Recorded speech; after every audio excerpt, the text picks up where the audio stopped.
The warnings were loud back in August. Matthew Stafford was too old. His back was too fragile. The roster was too top-heavy, too injured, too worn down to survive another full NFL season. If anyone would have had any idea how good Matthew Stafford was going to be this year, it would have been 10 teams. It would have been 15 teams. They would have been lined up out the door like they were for Peyton Manning in 2012, Chris. The dynasty window was slammed shut, the rebuild overdue, the future uncertain. The NFC wasn't supposed to fear the Los Angeles Rams, not in 2025, but the NFL made one fatal mistake. They believed the predictions. They believed the warnings. They believed the window had closed. Los Angeles is 8-2 as we land on Week 12 in Sunday Night Football, and they play host to the Buccaneers. There's a first-place opportunity for the Los Angeles Rams tonight. Then September arrived. Then the Rams took the field. And now, sitting at 9-2, fresh off a dominant win that secured the best record in the NFC, the rest of the league is staring at a truth they never expected. The Rams didn't collapse. They woke up. And the entire NFL is running out of places to hide. Stafford to the air, third down, needs 7, drives one, right numbers, complete on the inbreaker, Davante Adams. The 2025 season was supposed to be the breaking point, the year the cracks finally consumed the foundation. Even inside Rams camp, the atmosphere in July felt uneasy. Stafford missed nearly all of training camp with a disc issue that refused to calm down. Doctors whispered about maintenance plans. Reporters asked the same question every single day. Can he make it through 17 games? Then came the red zone concerns from last season. A bottom-tier conversion rate, a stagnant offense inside the 10-yard line, a scheme that seemed to lose its creativity when space disappeared, built with hope instead of certainty. Every analyst, every podcast, every NFL segment seemed to echo the same conclusion. The Rams were finished. Not bad, just done. The end of an era, the last page turning slowly. But there was one place that didn't buy the collapse narrative, one channel that didn't flinch. One voice that refused to accept the obituary, Roughin the passer. We said the Rams were a sleeping giant. We said the Stafford doubts were premature. We said the league was ignoring the evolution of their young playmakers and the growing confidence inside that building. And for that, we were mocked. But now, 11 weeks in, with the Rams crushing the Buccaneers 34-13, locking down the best record in the NFC, the entire NFL is being forced to admit something they didn't want to say out loud. Roughin the passer was right. Damn, it feels good to be right. Stafford was supposed to be the liability. Stafford was supposed to be the reason this team couldn't contend. Stafford was the biggest question mark, but he has become the biggest certainty. At 37 years old, playing behind a line that was rebuilt on the fly, Stafford has turned this season into a masterclass of timing, anticipation, and control. Shotgun, helmet high snap. Stafford drills one. Back of the end zone, caught for a touchdown. His back injury didn't define him. His age didn't betray him. His critics didn't slow him. Through the first 11 games of the season, Stafford has rebalanced the passing game, reduced turnover-worthy throws, delivered in tight windows, rebuilt the offense's red zone identity, and brought back the very thing the Rams were missing last year: fear. The Buccaneers game was supposed to expose the Rams. Instead, it exposed everyone else. The arm strength, still there. The leadership, sharper than ever. Not desperate, not heroic, just surgical. And once his rhythm returned, the rest of the offense followed. The Rams didn't just win games, they reshaped themselves. Davante Adams arrived as the veteran superstar, but he became the anchor everyone needed. Puka, still relentless, still unpredictable, has become Stafford's heartbeat receiver. Always open, always tough, always on time. Kyren Williams took the reins of the backfield with violence and patience, giving the Rams balance that defenses can't sit on. Everything the analysts doubted, depth, youth, cohesion, is now the strength of this team. Belief. A belief that the window never closed. A belief that this roster wasn't aging, it was maturing. A belief that Stafford wasn't washed, he was underestimated. A belief that Sean McVay didn't need to reinvent himself, he just needed the right pieces healthy at the right time. Stafford ready to go again. Pressure up the middle. He climbs the pocket. He zips one left side. Caught by Davante Adams at the sideline. Spinning below the 25 and gang tackled. This team didn't just survive the early season doubts. They turned them into jet fuel. Yesterday's win didn't just push them forward. It changed the NFC. When the Rams dismantled the Buccaneers to improve to 9-2, the rest of the NFC saw something they weren't ready to see. The Rams aren't a playoff team. They're a Super Bowl favorite because dominance in November doesn't happen by accident. Not with an aging quarterback, not with an injured roster, not with a team the entire football world expected to fold. You dominate like that because you've crossed a threshold. From contender to threat, from win over Tampa Bay didn't just add another number to the standings, it exposed an uncomfortable truth for the rest of the NFL. The Rams are no longer a team carried by 1 or 2 stars. They've become something wider, deeper, and far more dangerous. The resurgence is not an accident. It's a recalibration of the entire franchise. A shift in tone, a shift in identity, a shift in purpose. Sean McVay didn't rewrite his playbook this year, he rewired his mindset. Most coaches cling to old tendencies when pressured. They double down on what once worked. They force systems on rosters that can no longer run them. But McVay did something rare. He adapted. First down in the red zone, looking to make it a 3-touchdown lead. 12th play of the Rams drive. Shotgun, helmet high snap. Stafford drills one. He knew Stafford wasn't the player he was at 29, but he also knew he didn't need to be. He didn't need Stafford extending plays or throwing 45 times a game. He needed a quarterback who could weaponize timing, leverage experience, and punish defensive hesitation. So McVay moved the offense toward precision. Not high risk, not high variance, high execution.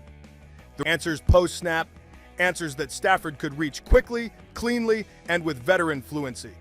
This season's Rams don't chase the big play. They threaten you with the possibility of it on every snap. McVay took the chaos out of Stafford's responsibilities and replaced it with clarity. And Stafford, underestimated, undervalued, nearly dismissed, used that clarity to carve defenses apart. But it wasn't just coaching. It was the roster around him evolving in real time. On paper, pairing Puka with Davante Adams felt like an experiment. 2 different ages, 2 different styles, 2 different eras of wide receiver play. But together, they became a two-headed problem the NFL didn't have answers for. Adams brought mastery, releases, leverage, body control. Puka brought chaos, yards after contact, improvisation, competitive obsession.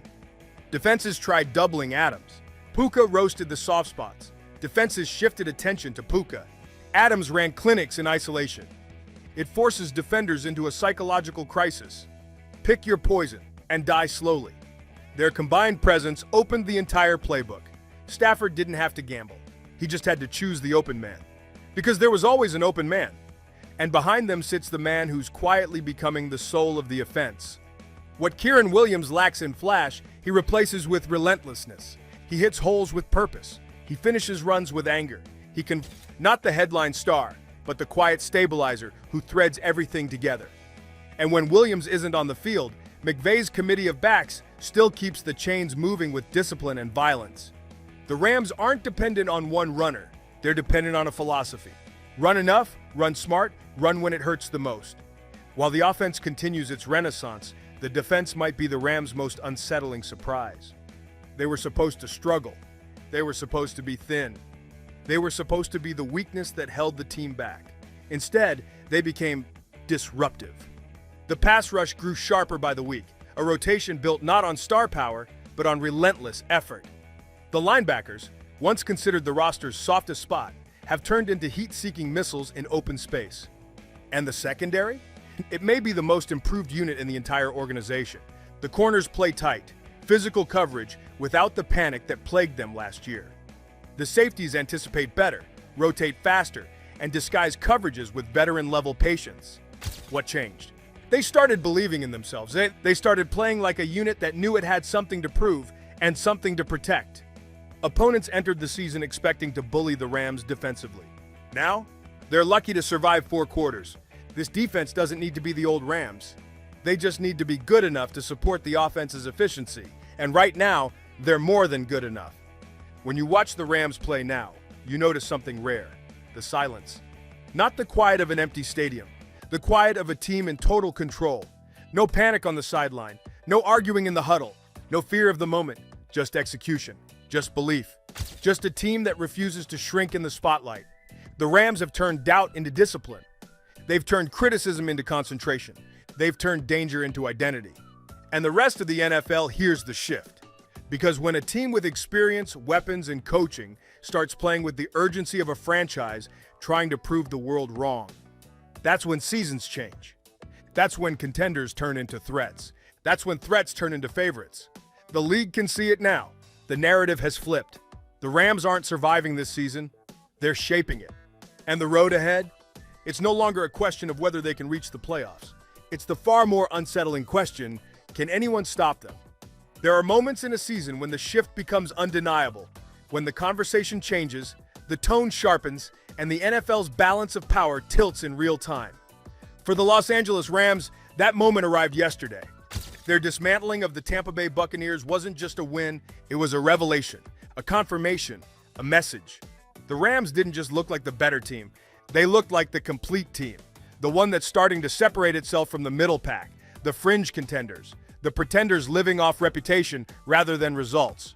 Sean McVay has his 8th winning season in 9 years on the job. And for the first time in his Hall of Fame career, Matthew Stafford has won 6 straight regular season games. A 34-13 victory, a 9-2 record, the best mark in the NFC. Everything that was supposed to break this roster has only sharpened it. And now the rest of the league is realizing something far more unsettling. They are running out of excuses not to call the Rams one of the most dangerous teams in football. Most 9-2 teams begin tightening up late in the season. Fatigue sets in. Film exposes flaws, injuries drag the edges of execution. But the Rams don't look fatigued. They look fresh, focused, fast. Their remaining schedule is lined with tests, divisional matchups, playoff caliber opponents, and road trips that demand resilience. But the Rams don't show signs of bending. Their formula travels. Their discipline holds. Their quarterback doesn't flinch in hostile stadiums. This team wins games differently based on what the moment demands. If they need Stafford to throw 40 times, he will. If they need to ride Kyren Williams and bleed the clock, they do. If the defense must stand on its head and force turnovers, it rises. The Rams aren't one identity. They're a shapeshifter, adjusting, adapting, answering. And that's why they win. They don't rely on gimmicks or miracles. They rely on structure, experience, and execution. 3 traits that become lethal in December and unbreakable in January. The NFC sees it now. Fans see it.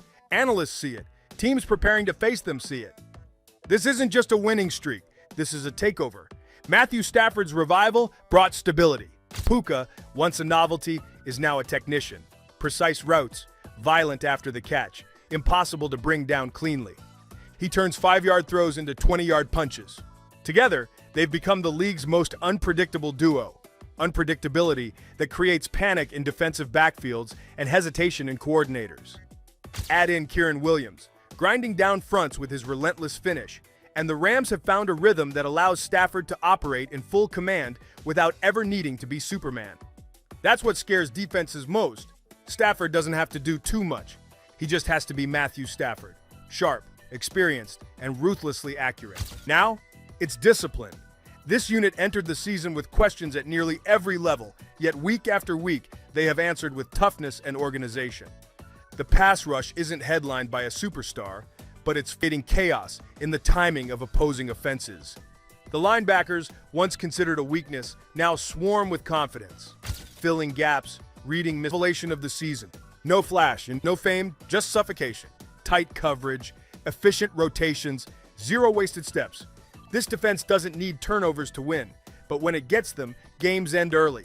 It doesn't need dominance, it needs disruption, and it disrupts everything. That's what makes the Rams terrifying. They don't need perfection, they need consistency, and they have it. Every NFL season has teams that start fast, then fade. Teams that get hot, then regress. Teams that inflate expectations, then collapse under their own weight. But the Rams feel different because they are different. Their offense is established. Their defense is emerging. Their coaching is adapted. Their quarterback is reborn. Their confidence is hardened. Every criticism from August has become irrelevant. Every doubt has been answered. Every flaw has been reshaped into strength. The Rams aren't playing like a team trying to survive the season. They're playing like a team trying to seize it. And after their statement win over Tampa Bay, the possibilities ahead aren't Super Bowl conversation isn't hype. It's logic. If the Rams keep playing with this level of control, courage, and cold precision, the NFL is going to have a very big problem on its hands. But here's the thing. Here at Roughin the Passer, we called it when no one believed us. And watching this team prove every critic wrong? Damn, it feels good to be right. If you live for deep dive NFL stories like this, hit subscribe and stick with us. The season's only getting crazier, and we're just getting started. Peace out.